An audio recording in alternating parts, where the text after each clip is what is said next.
बिस्मिल्लाहिर्रहमानिर्रहीम वस्सलातु वस्सलामु अलैका या रसूलल्लाह व अला आलिका व सहाबिका या हबीबल्लाह। जियां त अॼु 12 रबीउल अव्वल जो मरकज़ी जुलूस इत्तेहाद अहले सुन्नत जे तरफ़ां पंहिंजे मंज़िल तरफ़ रवां तवा आहे। हज़ारें आशिकाने रसूल हिन रैलीअ में शरीक आहिनि। जो असां तमामु ख़ुशि आहियूं जो पंहिंजो महबूब करीम सल्लल्लाहु अलैहि वसल्लम जी विलादत बासआदत अॼोके ॼाणे ते करे असां मोमिननि जे मथां एहसान कयो आहे। रब करीम जा लख एहसान। ईद उल फितर ईद उल अज़हा खां बि वधीक असां हिन अॼु 12 रबीउल अव्वल जे अज़ीम ॼाणे के करे मल्हाईंदा आहियूं। सो अर्ज़ गुज़ारिश इहो आहे त हज़ारनि जी तादाद में तव्हीं पाण साफ़ी बिरादरान ॾिसी रहिया आहियो।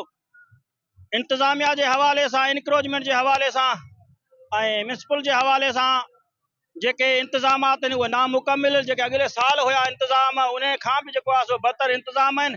रेती बजरी सीमट रस्तनि सां पियो आहे। DC साहब जन आया हुया, असां उन्हनि खे इहा चयो बि हुयोसीं त हीउ जेको आहे रूट क्लियर कयो वञे। जेके रूट असां फ्री आया आहियूं मुकमिल तरह सां जेको आहे सो मिटी सिरूं वग़ैरह पई आहे। सो असां इंतिज़ामिया जे हवाले सां जेको आहे सो इन अमल जो किते मुज़म्मत था कयूं ऐं एहतजाज था कयूं त हीउ जेको आहे सो कहिड़ो ॼाड़ो आहे, अज़ीम ॼाड़ो आहे 12 रबीउल अव्वल जो। हिन ॼाड़े ते फुल इंतज़ामात कया वञनि। अस्सलामु अलैकुम व रहमतुल्लाहि व बरकातुहू।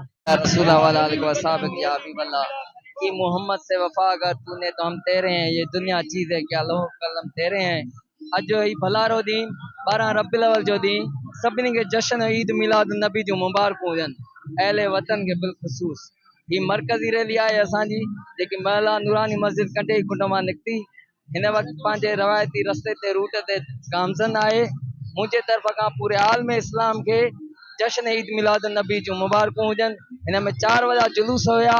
नूर मुस्तफ़ा मस्जिद जो, इसकार कॉलोनी जो, अरबिया अनवार मुस्तफ़ा ऐं कुबाई मस्जिद शरीफ जो।